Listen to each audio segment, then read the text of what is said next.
होता है। ठीक है, हम लोग इससे पहले अम्ल के बारे में पढ़े हैं, क्षारक के बारे में पढ़े हैं ना। अब इन दोनों में कौन ज्यादा ताकतवर है, अम्ल है या क्षारक है।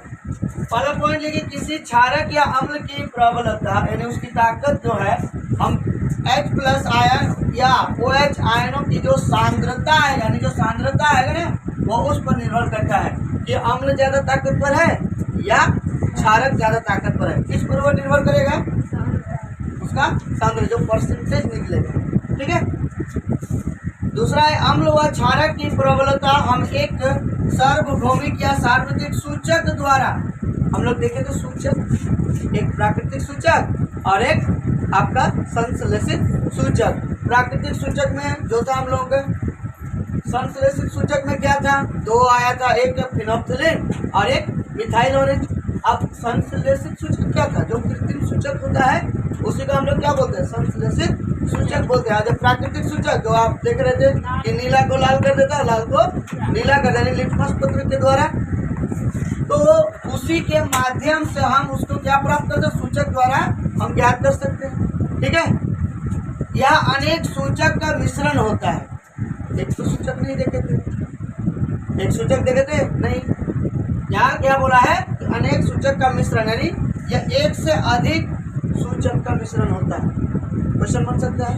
ठीक है, उसके बाद यह सूचक किसी विलयन में हाइड्रोजन आयन, यानी क्या, किसी विलयन में ही ना होगा, चलिए विलयन में ना हाइड्रोजन है। ठीक है, आयन की विभिन्न सांद्रता रंगों में प्रदर्शित करते हैं। हम लोग देख रहे थे कि वो विभिन्न रंग हो जा रहा था, हो रहा था ही ना, यानी संघ सूचक में देखे थे ना, तो उसको रंगों द्वारा प्रदर्शित कर रहा था, चाहे वो अम्ल हो चाहे वो क्षारक हो।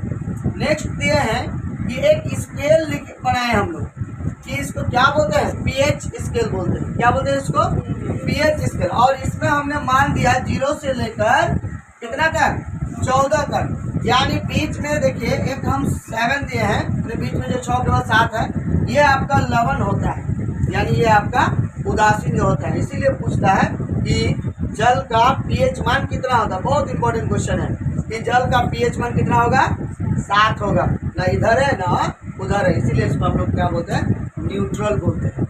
क्या बोलते हैं इसको, न्यूट्रल, यानी 7 से अगर कम होगा तो वह आपका अम्लीय प्रकृति होगा। अगर वो 7 से ज्यादा होगा तो कौन सा प्रकृति होगा, क्षारीय प्रकृति होगा। यानी जैसे कि देखिए यहाँ पे हमने लिखा 7 से इधर वाला क्या, H+ आयन देता है, इसका मतलब क्या, ये अम्ल प्रदान कर रहा है। और इधर देखिए 7 से ज्यादा है तो OH- प्रदान करता है, तो क्या होगा, ये क्षारीय होगा।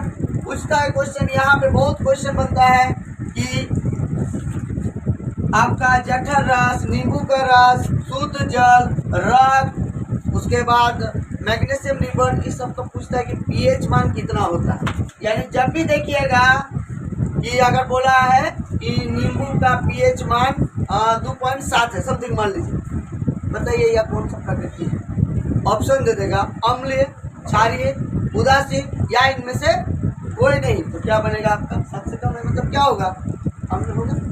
समझ में आ रहा है या नहीं आ रहा।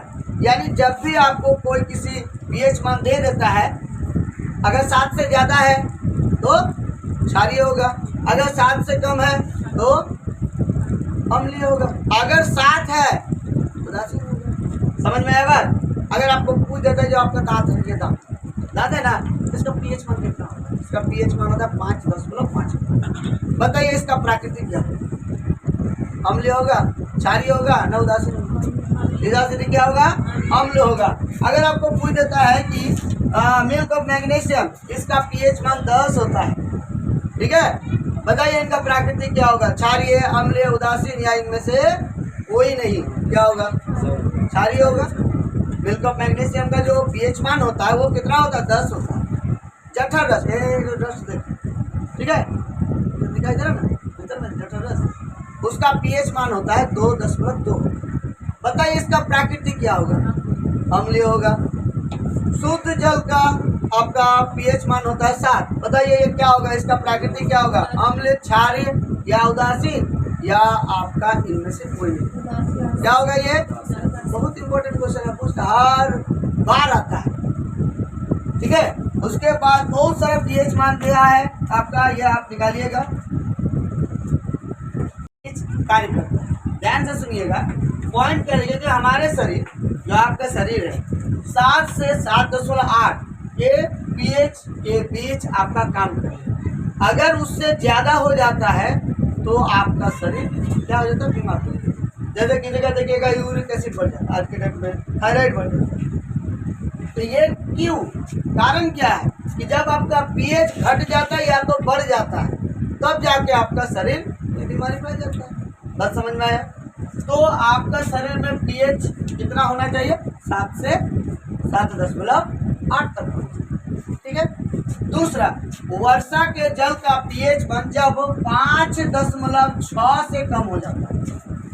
वर्षा का जल, जब वर्षा का पानी होता है ना, तो अगर उसका पीएच मान अगर 5 से 6 यानी 5.6 से अगर वो कम हो जाता है तो वह अम्लीय वर्षा कहलाता है। पूछता है अम्लीय वर्षा क्या है या अम्लीय वर्षा किसे कहते हैं। यह अम्लीय वर्षा जो है ना बड़ी खतरनाक होता है, जहाँ पड़ता है ना उस चीज़ को वो खराब कर देता है। जैसे आज से 20 साल 30 साल 50 साल पहले अगर आप कभी आगरा में ताजमहल देखे हैं तो उसका जो चमक था, संगमरमर जो पत्थर है ना उसी से बना है, तो बहुत चमकीला था।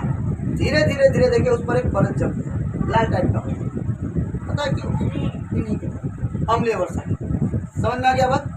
तो जब 5.6 से कम हो जाता है तो कौन सा वर्षा कहलाती है, अम्लीय वर्षा कहलाती है। पूछता है कि अम्लीय वर्षा का पीएच मान कितना होता है, 5.6 से कम, ठीक है। ऑप्शन में आ जाता है मुंह का पीएच मान 5.5 से अगर कम हो जाता है तो आपका दांत खराब हो जाता है। किसी का दांत लड़खड़ा जाता है, किसी का दांत मुंह से क्या हो जाता है, मुंह में गंध आने लगता है। आता है या नहीं आता है? तो जब आप डॉक्टर के पास जाइएगा दिखाने के लिए, जब आपका वो लेबोरेटरी में जब एक प्रयोग करता है, एक्सपेरिमेंट करता है, तो उसका पीएच मान देखिएगा अगर 5 से कम हो गया तो इसका मतलब कि आपका दांत टूट गया, मैंने कुछ गड़बड़ है, यानी कुछ बीमारी पकड़ लिया है। तो क्या हो जाता है, अगर कम हो जाता है तो दांतों का क्षय होने, दांत आपका खराब होने लगता है। क्षय का मतलब खराब होने लगता है, खराब हो जाता है। बात समझे?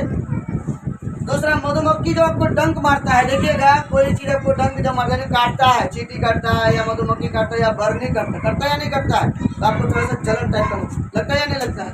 लगता है ना? हाँ, जलता है या नहीं, और दर्द भी होता है। अच्छी उपज के लिए पौधों के विशिष्ट पीएच की आवश्यकता होती है। अच्छी उपज के लिए पीएच का भी जरूरी है। अगर आपका अच्छा नहीं है तो आपका वहाँ खेती बाड़ी अच्छा नहीं होगा, ठीक है। अब आगे देखेंगे हम लोग लवण का परिवार, यानी लवण संबंधी अधिक जानकारी, ठीक है। यानी लवणों का पीएच मान, लवण का परिवार में क्या होता है, ये सारा चीज हम लोग देखेंगे नेक्स्ट टॉपिक, ठीक है। परिवार, लवण के परिवार के अंतर्गत क्या क्या पढ़ना है आपको, सोडियम हाइड्रोक्साइड, विरंजक चूर्ण जिसको हम लोग ब्लीचिंग पाउडर बोलते हैं, बेकिंग सोडा, धोने का सोडा, और मोस्ट इम्पोर्टेंट है प्लास्टर ऑफ पेरिस। आप जो यहाँ पे 5 पॉइंट लिखे हैं, 5 पॉइंट में पहला हम जो सोडियम हाइड्रोक्साइड का निर्माण कैसे होता है, सोडियम हाइड्रोक्साइड बनाने के लिए आपको क्या क्या चाहिए, इनका उपयोग क्या होता है। उसके बाद विरंजक चूर्ण जिसको हम लोग ब्लीचिंग पाउडर बोलते हैं, इसका काम क्या होता है, यह कैसे बनता है, ये आपको बनाने के लिए क्या क्या कार्य सामग्री चाहिए आपको, बात समझे। बेकिंग सोडा यानी जिसको हम लोग बोलते हैं HCO3, ठीक है, या इसका सोडियम हाइड्रोकार्बोनेट भी बोलते हैं। क्या बोलते हैं इसको, सोडियम हाइड्रोकार्बोनेट बोले थे। जहाँ H होगा नेट यानी कार्बोनेट, जहाँ OH आएगा वो डॉक्साइड, हाइड्रोक्साइड 2 आएगा। हाँ, धोने का soda Na2CO3 × 10H2O, plaster of Paris PaSO4 1/2 H2O, H2O यानी जल है यहाँ पे ना, यानी ये जिप्सम का सूत्र है। हर बार एग्जाम में इस 5 में से आपको पूछेगा, 99% पूछेगा आपको कि सोडियम हाइड्रोक्साइड का सूत्र क्या होता है। ऑप्शन देगा यही। सबसे ज्यादा आपको गड़बड़ कहाँ करेगा, ये वाला में और ये वाला में। बात समझे?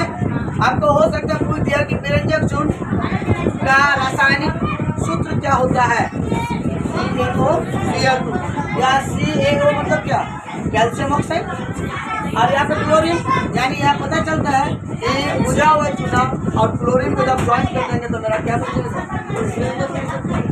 बहुत इंपॉर्टेंट है ये भी, और हर बार एग्जाम में पूछता है। बस समझे? इसके बारे में हम लोग आगे देखेंगे।